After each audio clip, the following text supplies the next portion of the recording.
Okay, सो आज का जो सेशन हमारा होने वाला है that is gravity and acceleration due to gravity में क्या अंतर है। कहता है gravity is merely a special case of gravitational force in which one of the attracting body is earth. Gravity is the gravitational force of earth. It is also known as earth gravitational pull. कहता है gravity जो है, अगर मैं ये अर्थ ले लेता हूँ, if this is our earth, और एक ऑब्जेक्ट मेरे पास कहीं यहाँ पर है जिसका मास स्मॉल m है और अर्थ का मास अगर मैं कैपिटल M से रखता हूँ, तो हमें ये पता है कि ये ऑब्जेक्ट जो है वो नीचे की तरफ गिरने वाला है। क्यों गिरने वाला है? क्योंकि अर्थ जो है इसे अपनी तरफ खींचने वाला है। तो ग्रेविटी जो है वो स्पेशल केस है ग्रेविटेशनल पुल के। इन दोनों के बीच में जो फोर्स लग रही है वो कौन सी फोर्स लग रही है? वो है ग्रेविटेशनल फोर्स। तो ग्रेविटी जो है वो स्पेशल केस है किसका? अर्थ का, या किसी भी हेवनली बॉडी का। ज़रूरी नहीं है यहाँ पर हमारे पास अर्थ होगा, बाकी कोई भी प्लैनेट यहाँ पर हो सकता है, कोई भी हेवनली बॉडी हो सकती है।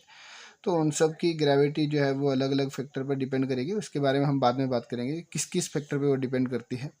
लेकिन ग्रेविटी जो है वो ग्रेविटेशन पुल है। लेकिन एक्सेलेरेशन ड्यू टू ग्रेविटी क्या है? Acceleration due to gravity is defined as the constant acceleration produced in a body when it falls freely under the effect of gravity alone. It is denoted by G. और ये acceleration है। देखो भैया, अगर हम कोई एक ऑब्जेक्ट लेते हैं, वो किसी ऑब्जेक्ट की तरफ मूव कर रहा है, तो संभाविक से तौर पे अगर हम कहें या सीधी सी बात अगर हम करें, तो ये तभी मूव करेगा जब इसके ऊपर फोर्स लगेगी। और वो फोर्स कौन सी है? ग्रेविटेशनल फोर्स है। कौन सी फोर्स है भाई? ग्रेविटेशनल फोर्स है।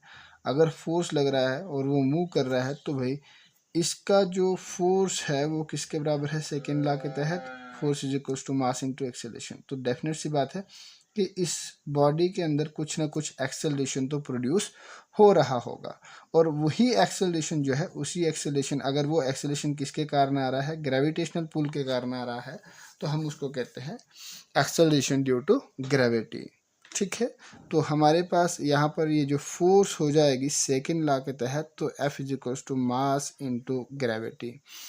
अब इस ग्रेविटी का जो वैल्यू होता है for earth, it is 9.8 metres per second square. Metres per second square. और मीटर्स पर सेकेंड स्क्वायर जो है वो इसका ऐसा यूनिट है। ठीक है, अगर हम इसका डायमेंशंस की बात करते हैं, तो डायमेंशंस ग्रेविटी की होंगी वही सेम डायमेंशंस होंगी जो हमारे पास इसकी है एक्सेलरेशन की होती है।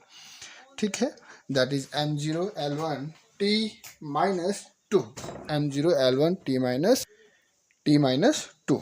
ठीक है, तो चलिए अब हम बात करते हैं कि भाई ये हमारे पास अगर इक्वेशन फर्स्ट है, तो ग्रेविटी का वैल्यू निकालते हैं कि ग्रेविटी का वैल्यू किस किस फैक्टर पर डिपेंड करेगी और उसका वैल्यू क्या होगा। देखिए, हमने पढ़ा ग्रेविटेशन लॉ में कि F is equals to capital G, that is gravitational constant, mass of the heavenly body, mass of the another body, and the square of the distance between them. This is our equation number second. अगर मैं इन दोनों equations को compare करता हूँ, if I compare these two equations, then I will get on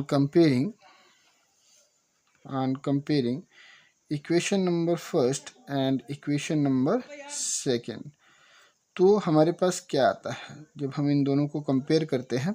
तो हमारे पास आता है sir mg is equals to gmm बटे में r स्क्वायर।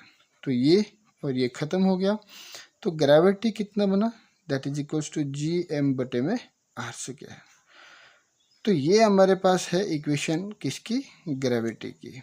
अगर हम यहाँ पर ध्यान से देखें, तो ये ग्रेविटी जो है वो किस किस फैक्टर पर डिपेंड करती है? तो ग्रेविटी जो है वो कुछ फैक्टर्स पर डिपेंड कर रही है, जो कि हमारे पास यहाँ पे आ रहा है कि भाई पहला जो फैक्टर उसका है, gravity is directly proportional to the mass of the heavenly body and gravity is inversely proportional to the square of the distance between them.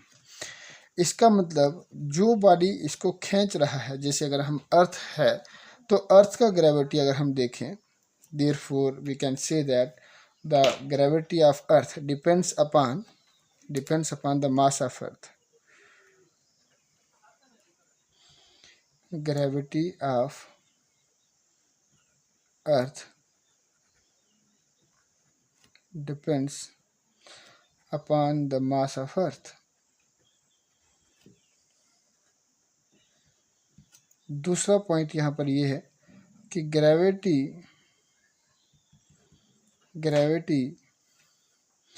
Depends upon the distance between them. अगर इन दोनों objects के बीच में r का distance है तो gravity depends upon the distance between the two bodies. ठीक है, अगर हम यहाँ अर्थ ना लेकर कोई भी दूसरा हमारे पास ऑब्जेक्ट है तो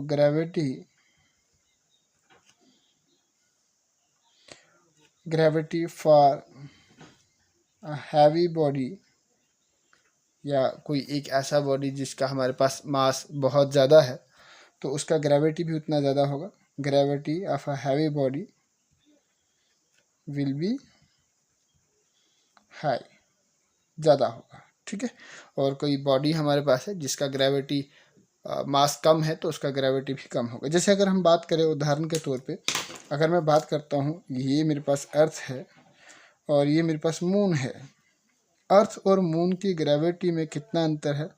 दैट इज 10⁶ है ना, 6 गुना कम है। अर्थ की ग्रेविटी जो है वो 6 गुना ज़्यादा है। Gravity of earth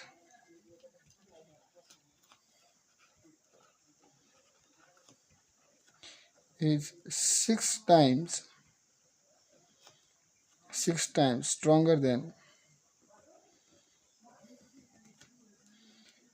the gravity of moon. Why? The question arises why? क्योंकि भाई जो मून का मास है एज कंपेयर टू अर्थ, उसका मास बहुत बहुत ज़्यादा कम है, जिसके कारण उसका ग्रेविटी भी कम रहता है। ठीक है, तो ये हमारे पास ग्रेविटी है।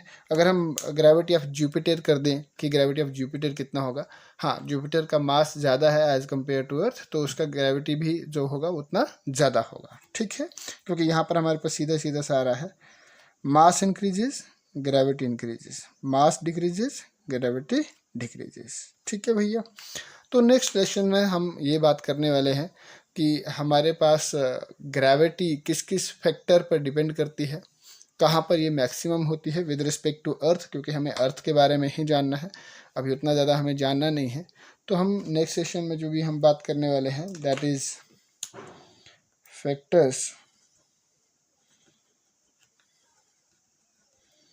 On which g depends.